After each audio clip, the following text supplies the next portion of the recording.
नमस्कार मित्रमैत्रिणींनो. जेव्हा लोक तुम्हाला टाळत असतील तेव्हा हे लक्षात ठेवा.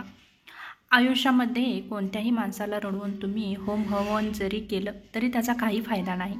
आणि रोज कोणत्याही एका माणसाच्या चेहऱ्यावर हसू जरी आणलं तरी अगरबत्ती लावायची गरज नाही. आयुष्यामध्ये दोन गोष्टी जास्त दिसून येतात. एक म्हणजे आपली बुद्धी आणि दुसरं म्हणजे दुसऱ्यांच्या चुका. जर देवाबरोबर तुमचं नातं मजबूत असेल तर जमिनीवर राहणारी लोक तुमचं काहीही बिघडवू शकत नाहीत. कोणाच्याही चुका मोजताना त्यांच्यात चांगल्या गोष्टी असलेल्या मोजायला मात्र विसरू नका. तुम्ही जे देचाल तेच तुम्हाला परत मिळेल, मग ती इज्जत असो किंवा धोका असो. जगामध्ये खोट्या लोकांना खूप कलाकौशल्य येतात. खरी लोक तर आरोप आणि हतबल होतात. काही गोष्टी रडल्यामुळे नाही तर वाट पाहिल्यामुळे मिळतात. शांत राहण्याचं एक वेगळंच महत्त्व आहे. फक्त समजून घेणारे कमी असतात. दुसऱ्याच्या मूर्खपणावर हसाल तर अहंकार वाढेल आणि स्वतःच्या मूर्खपणावर हसाल तर अहंकार तुटेल. कधीही तुमच्यामधील कौशल्यांवर घमेंड करू नका, कारण दगड जेव्हा पाण्यामध्ये पडतो तेव्हा स्वतःच्याच वजनामुळे बुडून जातो. परिस्थिती बदलणं जेव्हा शक्य नसेल तेव्हा मनाची स्थिती बदला, सगळं आपोआप बदलेल. आवडतं मला अशा लोकांबरोबर राहणं जे माझ्या हारण्यामुळे पहिल्यांदा जिंकली आहेत.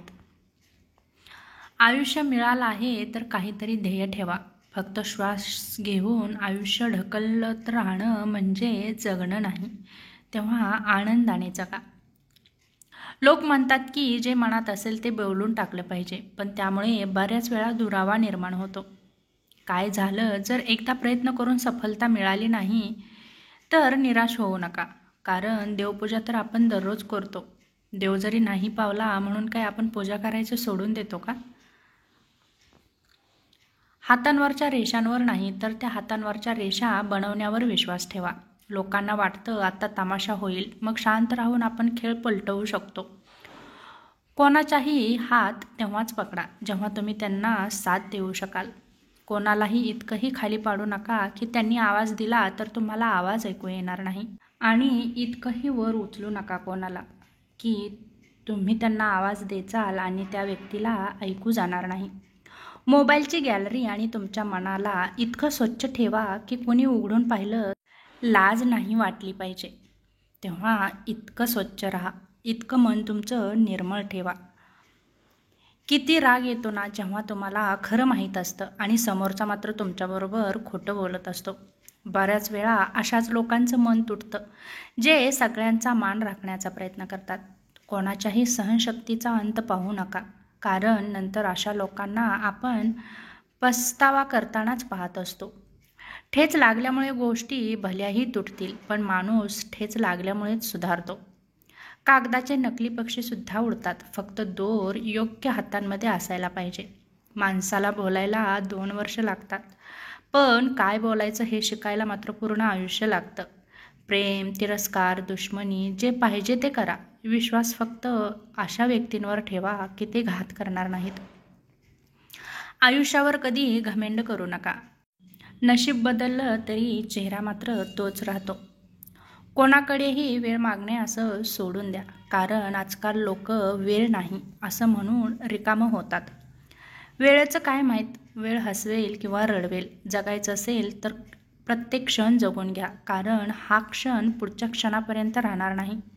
ज्या दिवशी तुम्ही तुमचं आयुष्य मोकळेपणाने जगचाल तोच दिवस फक्त तुमचा असेल, नाहीतर बाकी फक्त कॅलेंडरवरच्या तारखा असतील. निरागस लोकच नेहमी धोका खातात. जेव्हा कोणी तुमचं मन तोडतं तेव्हा गप्प राहायला शिका, कारण ज्यांना तुम्ही उत्तर देत नाही त्यांना उत्तर देव देतो. जिथे तुम्हाला महत्त्व नाही तिथं जाणं बंद करा, मग कोणाचं घर असो किंवा कोणाचं मन असो. जो माणूस जेवढा जास्त चिडतो त्यापेक्षाही तो जास्त प्रेम करत असतो. कधी कधी तुमचं गप्प राहणं पण तुमच्या शत्रूचं डोकं हलवणारं असतं. जर तुम्ही जगाला दाखवण्यासाठी काही करत असाल तर तुम्ही सगळ्यात मोठे मूर्ख आहात, कारण देखावा करणाऱ्याचाच नेहमी तमाशा बनतो. कला कौशल्य प्रत्येकाचं वेगळं असतं. कोणाचं लपून राहतं तर कोणाचं छापून येतं. कोणाचाही त्रास सहन करणारा माणूस जेव्हा हसून त्रास सहन करतो तेव्हा त्या माणसाचा बदला देवच घेतो.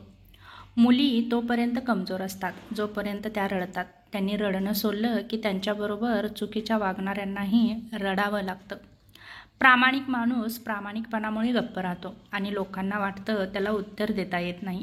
दुसऱ्याच्या नजरेतून पाहिलं तर लोक तुमच्यामध्ये वाईटच पाहतील, पण स्वतः भेटायला आले तर ते मात्र खुश होऊन जातील. तुमचं आयुष्य एवढं शानदार बनवा की निराश झालेल्या व्यक्तीच्या डोळ्यामध्ये सुद्धा तुम्हाला बघून चमक आली पाहिजे. काही नाती फक्त या गोष्टींमुळेच तुटतात की फक्त तो वाट पाहतो आणि दुसऱ्याची काळजीसुद्धा घेतो. मनातील गोष्टी सरळ सरळ सांगितल्या पाहिजेत, कारण सांगितल्यामुळे काहीतरी निर्णय घेता येतो आणि न सांगितल्यामुळे परकेपणा वाढतो. थंडी आणि बेइज्जत एवढी जास्त जाणीव होईल तेवढी ती जास्त लागते. तेव्हा हा छोटासा व्हिडिओ कसा वाटला नक्की सांगा. पुन्हा भेटू अशाच एका छोट्याशा नवीन व्हिडिओसोबत. तोपर्यंत धन्यवाद.